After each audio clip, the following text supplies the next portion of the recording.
Assalamualaikum warahmatullahi wabarakatuh. Di sini kami dari kelompok 5 yang beranggotakan Agus Adi Prayoga, Al-Fauzal Biljannati, dan Anggi Oktavia akan membawakan makalah yang berjudul Sistem Pendidikan di Cina. Oke, yang pertama yaitu mengenai falsafah pendidikan di Cina. Sikap orang Cina yang mementingkan pendidikan di dalam kehidupannya telah melahirkan sebuah filosofis orang Cina mengenai pendidikan. Tradisi pemikiran falsafah di Cina bermula sekitar abad ke-6 sebelum Masehi pada pemerintahan dinasti Zhou di utara. Konfutse, Laozi, Mengzi, dan Zhuangzi dianggap sebagai peletak dasar dan pengasas falsafah Cina. Dalam upaya melihat bahwa teori dari kehidupan praktis tidak dapat dipisahkan, kita perlu melihat bagaimana orang Cina memahami hubungan antara teori dan praktik dalam suatu pemikiran yang bersifat falsafah. Kita juga perlu mengetahui bagaimana teori dihubungkan dengan kehidupan nyata. Ada dua perkara yang harus dikaji dan ditelusuri secara mendalam. Yang pertama itu mengenai konsep umum tentang kebenaran dalam falsafah Cina. Yang kedua itu tentang kemanusiaan yang dilakukan dalam kehidupan nyata, dan kemanusiaan yang diajarkan para filosof Cina adalah falsafah mereka. Secara umum, pemahaman terhadap dua perkara tersebut ditafsirkan dalam Konfusianisme, yaitu ajaran falsafah yang dikembangkan dari pemikiran Konfusius. Sebagai ajaran falsafah pula, Konfusianisme telah berperan sebagai landasan falsafah pemikiran pendidikan di Cina selama lebih kurang 2000 tahun lamanya. Karena itu, ia benar-benar diresapi oleh bangsa Cina secara turun-temurun selama ratusan generasi. Konfusianisme lah yang mengajarkan bahwa antara teori dan praktik tidak dapat dipisahkan dalam kehidupan sehari-hari, dalam kehidupan individu maupun masyarakat. Dalam Konfusianisme, seperti dalam banyak falsafah Cina yang lain, pemikiran diarahkan sebagai pemecahan masalah-masalah praktis. Karena itu, falsafah Cina cenderung menolak kemutlakan atau pandangan hitam putih secara berlebihan. Kebenaran harus diuji dalam peristiwa-peristiwa aktual dalam panggung kehidupan, dan baru setelah teruji ia dapat diakui sebagai kebenaran. Yang kedua yaitu dasar hukum pendidikan di Cina. Sejak pertengahan tahun 1980-an telah dihasilkan produk hukum yang memayungi pelaksanaan pendidikan di Cina. Pemerintah menggunakan produk hukum ini untuk mengalokasikan dana pendidikan, perencanaan pendidikan, evaluasi penyelenggaraan pendidikan, pengaturan kebijakan pendidikan, pelayanan informasi, dan pengawasan pelayanan pendidikan. Produk hukum yang dimaksud seperti yang saya jelaskan di atas adalah mengenai School Act, Educational Examination Act, Educational Investment Act, Lifelong Learning Act, dan Compulsory Education Law. Beberapa peraturan perundangan merupakan hasil dari diskusi mendalam antara pemerintah pusat dengan para pemangku kepentingan, pengambil kebijakan, ahli, dosen universitas, dan guru sekolah. Yang ketiga yaitu tujuan pendidikan di Cina. Menurut pakar pendidikan Cina, pendidikan sebagai sarana untuk mencapai tujuan pembangunan manusia adalah proses yang sangat individual dan pada saat yang sama proses membangun interaksi sosial. Prinsip dasar pendidikan di Cina adalah pendidikan harus berkontribusi pada pengembangan serta masing-masing individu, pikiran, dan tubuh, kecerdasan, kepekaan, rasa estetika, tanggung jawab pribadi, dan nilai-nilai spiritual dalam pengertian nilai-nilai Konfusianisme tersebut. Pendidikan di Cina selama 2 dekade terakhir telah dipandu oleh prinsip dasar yang diusulkan oleh Deng Xiaoping bahwa pendidikan harus berorientasi modernisasi ke dunia luar dan ke masa depan. Tujuan pendidikan adalah mengaktifkan siswa untuk belajar dengan cara yang aktif dan hidup serta berkembang secara moral, intelektual, dan fisik dengan cara pengembangan semua potensi dan untuk mempersiapkan generasi baru yang memiliki cita-cita, kebajikan moral yang dididik dalam disiplin. Tujuan pendidikan hakikatnya terdiri dari 2 elemen penting, yaitu yang pertama, penekanan pada pengembangan semua potensi dari peserta didik dan pergeseran fokus dari pengetahuan dasar dan pengembangan keterampilan dasar, nilai-nilai atau pengembangan sikap, serta dari akuisisi doktrin politik, ideologis ke pendekatan holistik humanistik untuk pembangunan manusia seutuhnya. Sistem pendidikan di Cina. China's Educational System. Sistem pendidikannya meliputi 1. Basic Education, pendidikan dasar, 2. Technical and Vocational Education, pendidikan teknik dan kejuruan, 3. Higher Education, pendidikan tinggi, dan 4. Adult Education, pendidikan orang dewasa. Yang pertama yaitu Preschool Education. Ini merupakan pendidikan prasekolah, berlangsung selama 3 tahun, kindergarten 3 years, dimulai dari umur 3 sampai 5 tahun. Pendidikan anak-anak pada taman kanak-kanak ini dilakukan berbentuk permainan, olahraga, kegiatan kelas, observasi, pekerjaan fisik, serta aktivitas sehari-hari. Kemudian yang kedua, Primary Education, sekolah dasar, berlangsung selama 6 tahun, dimulai dari umur 6 sampai 11 tahun. Yang ketiga, Secondary Education, pendidikan menengah, terdiri dari sekolah menengah tingkat pertama, Junior Middle School, selama 3 tahun, dimulai dari umur 12 sampai 14 tahun. Kemudian, pendidikan menengah atas, terdiri dari 3 kategori. 1. Sekolah menengah atas umum, Senior Middle School, merupakan sekolah menengah atas yang mempersiapkan siswanya memasuki jenjang pendidikan tinggi. 2.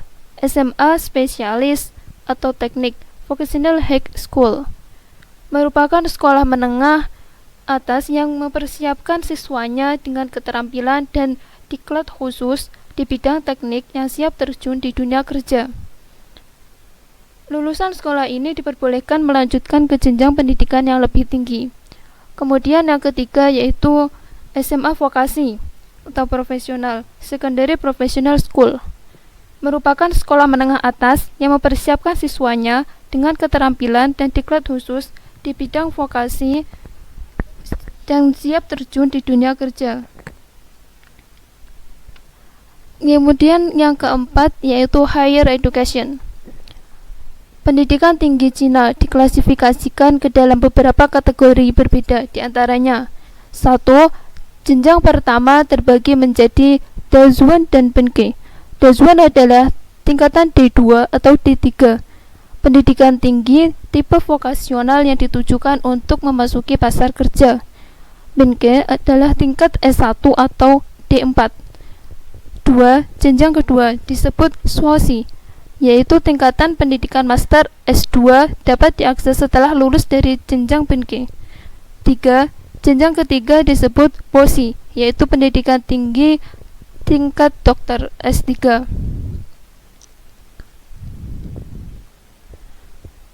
Kemudian di Cina terdapat pendidikan khusus, adult education, dan pendidikan literasi.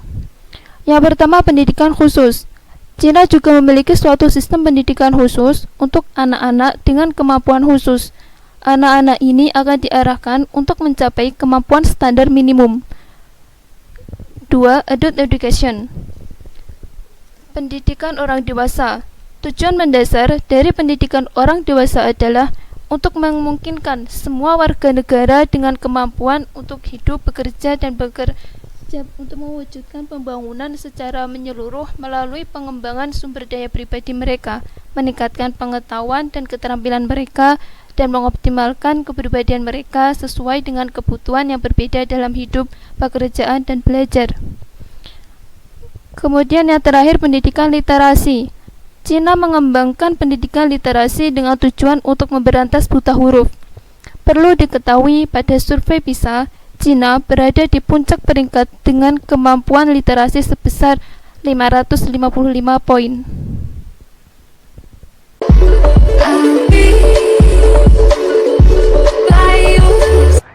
Oke, di sini kasih Minto. Go. Di sana beli air panas. Lantai juga ya.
In 2006, Tesco has a large capital expenditure program, mainly due to its huge investment in space for new stores.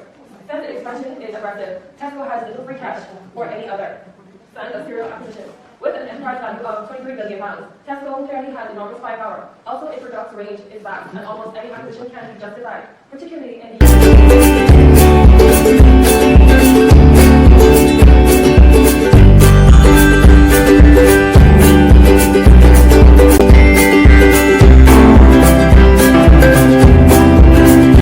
Kurikulum pendidikan di Cina. Yang pertama yaitu kurikulum pendidikan dasar di Cina. Kurikulum di sekolah dasar dibagi menjadi dua, yaitu SD awal kelas 1 dan 2, kemudian SD lanjutan kelas 3 sampai kelas 6. Untuk SD awal, mata pelajaran yaitu pendidikan moral dan kehidupan sehari-hari, literatur, bahasa Mandarin, matematika, pendidikan jasmani, seni suara dan rupa, dan muatan lokal. Jumlah jam per minggu untuk SD awal yaitu 26 jam. Setiap jam berlangsung selama 30 menit. Untuk SD lanjutan kelas 3 sampai kelas 6, mata pelajarannya yaitu pendidikan moral dan sosial masyarakat, ilmu pengetahuan alam, literatur bahasa Mandarin, matematika, bahasa Inggris, pendidikan jasmani, seni suara dan seni rupa, integrated praktikum, dan muatan lokal. Untuk SD lanjutan jumlah jam per minggu yaitu 30. dan setiap jam pelajaran berlangsung 35 menit. Untuk kurikulum SMP, mata pelajarannya pendidikan ideologi, sejarah, dan sosial ini dipecah menjadi sejarah dan geografi. IPA dipecah menjadi fisika, kimia, biologi, literatur bahasa Mandarin, matematika, bahasa Inggris, pendidikan jasmani dan kesehatan, seni suara dan seni rupa, integrated praktikum, dan muatan lokal. Untuk SMP, jumlah jam per minggu yaitu 34 jam, dan setiap jam pelajaran berlangsung selama 40 menit. Kemudian untuk kurikulum di SMA terdapat Language and Literature, Mathematics, Humanity and Social, Science, Technology, Art, Physical Education and Health, Practical Activities. Kurikulum mata pelajaran fisika, kemudian terdapat juga kurikulum mata pelajaran biologi dan kurikulum mata pelajaran sejarah. Sekolah menengah tingkat atas harus memberikan mata pelajaran secara optimal sesuai keinginan siswa, kebutuhan siswa, dan kondisi sekolah.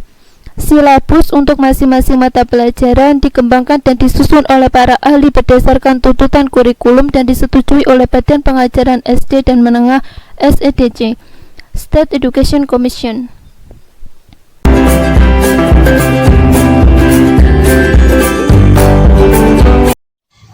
Evaluasi pendidikan di Cina ada 4. Yang pertama yaitu ujian masuk sekolah menengah atas atau UMSMA. UMSMA ini dilaksanakan oleh siswa yang sudah lulus SMP kemudian ingin melanjutkan ke SMA. UMSMA ini berupa ujian tertulis, pada dasarnya soal dikeluarkan oleh pemerintah provinsi. Akan tetapi pada beberapa tahun terakhir, pemerintah provinsi memberikan kebebasan kepada sekolah untuk mengeluarkan soal secara mandiri. Meskipun demikian, standar materi tetap ditetapkan oleh pemerintah provinsi.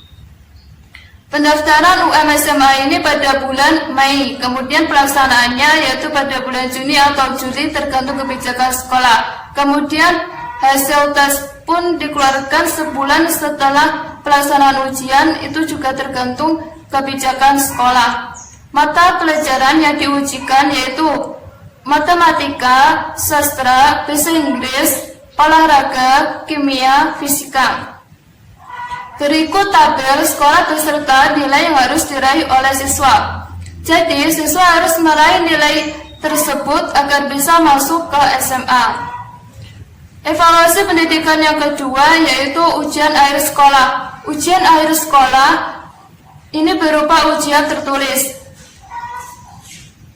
soal, kemudian teknis pelaksanaan dan penilaian dilaksanakan oleh masing-masing sekolah. Meskipun demikian, standar materi tetap ditetapkan oleh pemerintah provinsi. Untuk mata pelajaran ini yaitu yang diujikan terdapat pedomannya 3-3-4.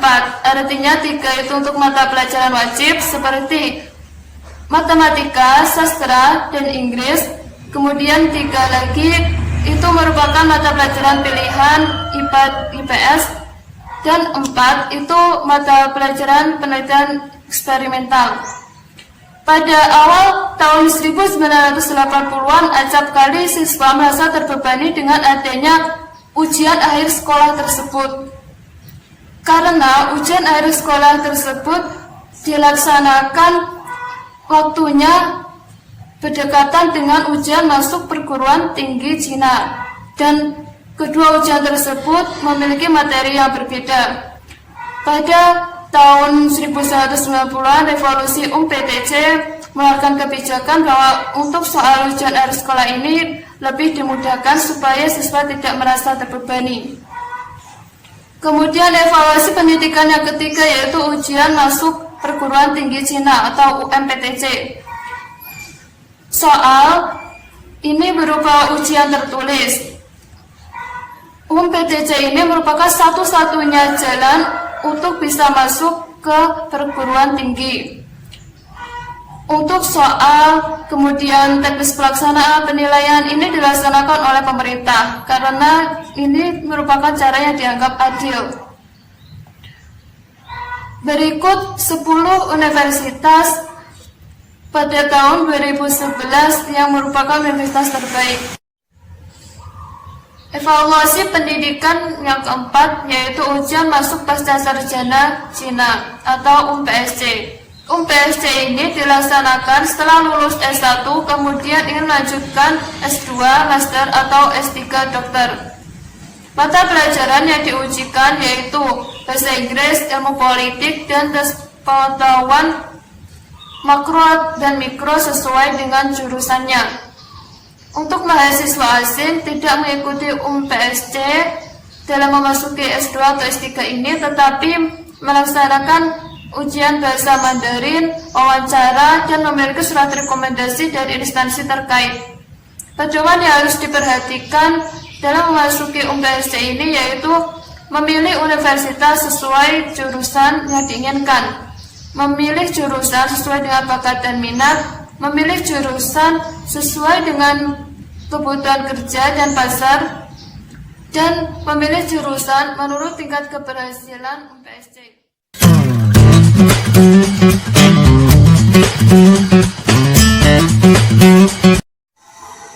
Pendidikan keguruan di Cina.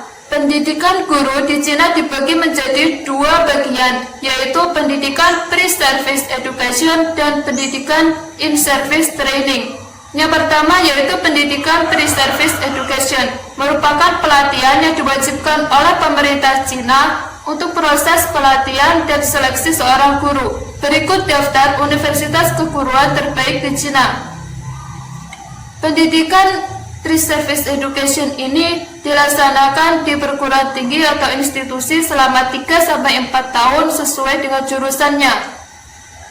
Materi pelajaran yang diwajibkan yaitu sastra, matematika, ilmu politik, dan pendidikan budaya. Yang kedua yaitu pendidikan in-service training. Adalah pendidikan yang wajib dilaksanakan oleh guru untuk mempertahankan jenjang karirnya. Melalui pendidikan in-service inilah guru dapat meningkatkan kenaikan pangkat dan gajinya. Fungsi pendidikan in-service yaitu 1. Sebagai evaluasi guru setiap tahunnya dan untuk mempertahankan kualifikasinya. 2. Sebagai salah satu sarana untuk meningkatkan promosi gaji dan jabatan. 3. Untuk meningkatkan kualitas dan mutu guru sebagai upaya pemerintah dalam meningkatkan kualitas pendidikan.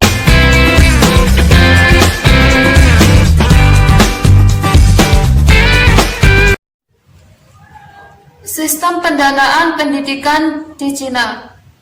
Dengan populasi murid terbanyak di dunia dan keanekaragaman serta rumitnya kondisi setiap provinsi yang berbeda-beda mengakibatkan metode pendanaan pendidikan di Cina mengalami banyak dinamika dan revolusi dalam tahap-tahap tertentu. Metode pendanaan pendidikan di Cina dibagi menjadi 3. Yang pertama yaitu metode pendanaan sentralisasi terpusat. Metode ini dilaksanakan pada tahun 1949 sampai 1980 dengan cara pemerintah pusat mengalirkan dana ke sekolah, universitas, dan institusi pendidikan lainnya. Prosedur pendistribusian dana dalam metode ini dengan cara pemerintah pusat mengalirkan dana ke pemerintah provinsi, kabupaten, dan universitas. Besar dana yang dialirkan sesuai dengan referensi yang didapat dari perencanaan perkembangan universitas berdasarkan sistem ekonomi berencana. Yang kedua yaitu metode pendanaan desentralisasi. Metode ini dilaksanakan pada tahun 1980 sampai 1990-an. Dengan cara pemerintah pusat memberikan otonomi dan kebebasan kepada pemerintah provinsi, kabupaten untuk mengatur institusi pendidikannya di daerahnya masing-masing. Yang ketiga yaitu metode pendanaan sentralisasi berencana. Metode ini dilaksanakan pada tahun 1990 sampai sekarang. Reformasi dari metode pendanaan desentralisasi ke metode pendanaan sentralisasi berencana ini yaitu pemindahan tanggung jawab dari pemerintah desa kecamatan ke pemerintahan kabupaten. Pemerintah fokus dalam memajukan semua sekolah di provinsi. Kemudian pemerintah kabupaten mengambil tanggung jawab yang besar dalam melakukan pembangunan sekolah di daerahnya. Pemerintah provinsi dan pemerintah pusat meninjau ke daerah-daerah, kemudian memberikan dana ke daerah-daerah yang membutuhkan dana. Assalamualaikum warahmatullahi wabarakatuh. Saya di sini akan melanjutkan presentasi atau materi dari kelompok 5, yaitu tentang yang pertama atau yang A, kebijakan pendidikan di Cina. Pada awal abad ke-7, penguasa kerajaan Cina kuno menyelenggarakan proses seleksi penerimaan pegawai dengan syarat harus bisa membaca, menguasai kisah-kisah klasik, dan mampu menulis esai dengan kaidah tertentu. Lalu pada tahun 1905 model seleksi seperti ini dihapus oleh pemerintah Cina, jadi tidak dicakne maneh oleh pemerintah Cina karena dianggap sebagai dari feodalisme. Tentang kebijakan pendidikan di Cina ini, yang pertama adalah reformasi pendidikan di Cina. Reformasi pendidikan di Cina terdiri dari 8 tahapan yang dimulai pada tahun 1949 yang merupakan awal kebangkitan Cina baru di bawah pimpinan Mao Tse-tung. Lalu yang kedua adalah kurikulum pendidikan dasar. Di negara Cina ini kurikulum pendidikan dasarnya hampir sama seperti di Indonesia. Pendidikan dasar di Cina terdiri dari tingkat SD dan SMP, SLPB. Hanya saja tidak ada ujian khusus seperti ujian nasional UNAS. Kalau di Indonesia mau lulusan mengadakan UNAS, ujian nasional, sebagai syarat kelulusan. Kalau di Cina tidak, sebagai syarat kelulusan. Lalu yang selanjutnya adalah tentang isu-isu pendidikan di Cina. Menurut materi ini, sejak tahun 1980-an pemerintah Cina menetapkan prinsip-prinsip dasar pembangunan ekonomi sebagai tugas sentral negara dengan tetap berpegang pada 4 landasan, yaitu sosialisme, komunisme, marxisme, leonisme, serta ideologi Mao Tse-tung. Pendidikan harus menjalankan tujuan pembangunan sosialis, dan pembangunan sosialis harus tergantung pada pendidikan. Keputusan ini menunjukkan adanya hubungan yang jelas antara pendidikan dan pembangunan ekonomi di Cina. Adapun struktur syarat pendidikan di Cina adalah meliputi yang pertama pendidikan dasar, yang kedua pendidikan teknik dan kejuruan, kalau yang ketiga itu adalah pendidikan tingkat tinggi. Lalu yang keempat atau yang terakhir ini pendidikan orang dewasa. Bisa dipahami di makalahnya masing-masing.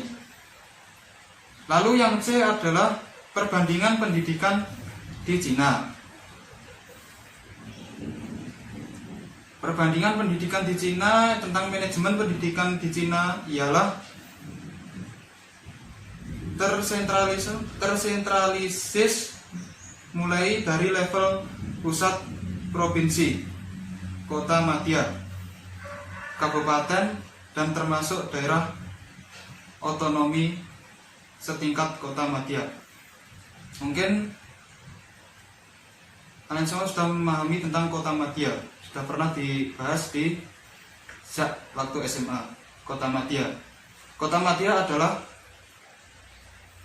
sebagai wilayah yang dikepalai oleh seorang wali kota, dipimpin oleh seorang wali kota. Itu adalah kota madya. Saya singgung sedikit. Pendidikan teknik dan vokasional memperoleh tempat dalam masyarakat. Pendidikan ini merupakan indikator penting bahwa Cina mengarah pada proses modernisasi. Lalu di sini adalah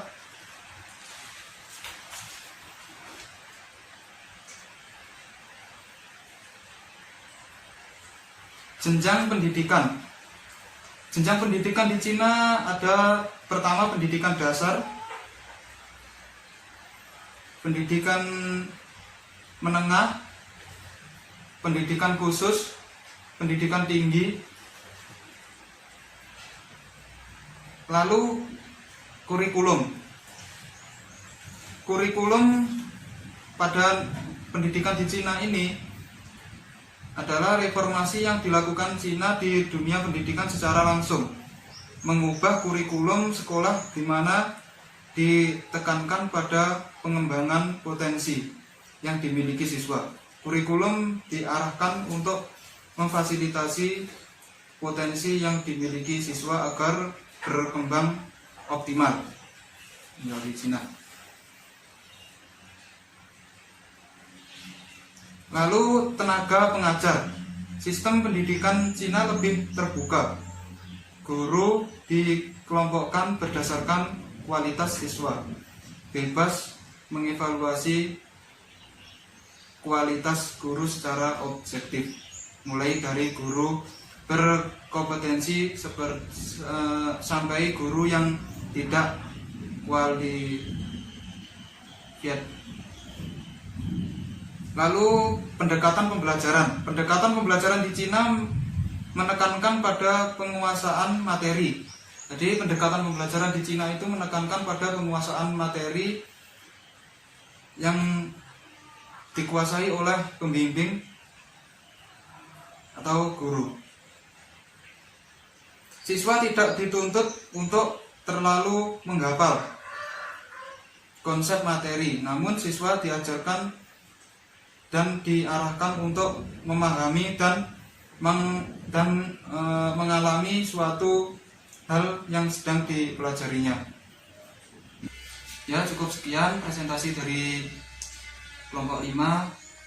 Lalu yang sesi selanjutnya kami akan membuka sesi tanya jawab bagi teman-teman yang ingin bertanya atau ingin menanyakan tentang materi. Monggo dipersilakan di media atau aplikasi yang telah ditentukan oleh Bapak dosen. Ya, cukup itu presentasi dari kami. Kalau ada salahnya kami mohon maaf yang sebesar-besarnya, dan silakan diambil sisi yang baiknya saja. Akhiran, bila itu hidayah, wassalamualaikum warahmatullahi wabarakatuh.